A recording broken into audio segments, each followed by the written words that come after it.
You got anything to say about it? Was it a bit better with that microphone? Kevin? Yeah. Any thoughts about the equipment? Yeah, I thought it was much better with no echo. Yeah. The next stage really is when we get the equipment is the microphone comes to you. And that's really what should be happening, of course. And the microphone will come to you. I've actually got an extension lead, but ideally a radio mic would be better. But we're looking at that. I'm just waiting for orders and things like that. Any other thoughts about what we've just done there? Was it quite clear, Nick? What did you follow it? Difficult? Yes. Yeah, when I got into it, I found it a little bit, the vocabulary was a little bit harder than normal.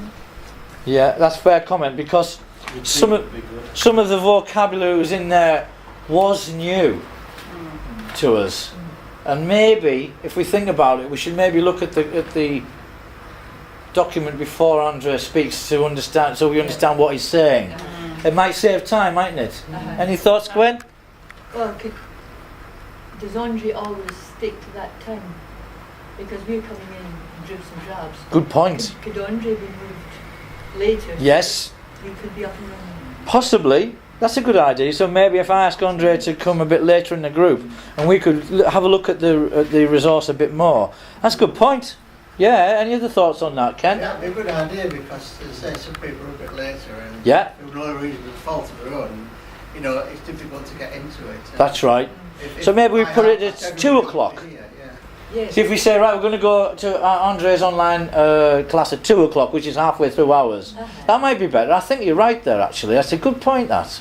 We don't want to conflict with him going to his English lesson. Well, that's a very good point again. We'd have to make sure, obviously, that depends if it's convenient with Andre. I don't know whether it does clash or not. Any other thoughts about, is there anything? Anything about? Yeah. Got the back of your head? Lovely. I think it's useful to hear him speak, because it's much better to have somebody, speaking, French, regularly. Native born French. Are you getting used to his accent? Yes. Are you sort of familiarising him? I'm listening to how he finishes a word. Yes. Yeah. He kind of finishes it with a n, a t, which I never have. Yes, it's lovely, and that's what we found in life. Oh yes, that's right. That's very true. It's because it's a natural accent, isn't it? And this is why it's such an advantage. You've got this natural accent, and I think it was so nice when we went through the conjugation of that verb, and with the ent that is silent. Remember, and that was for me was the best example I could possibly have given you of this rule with the ent.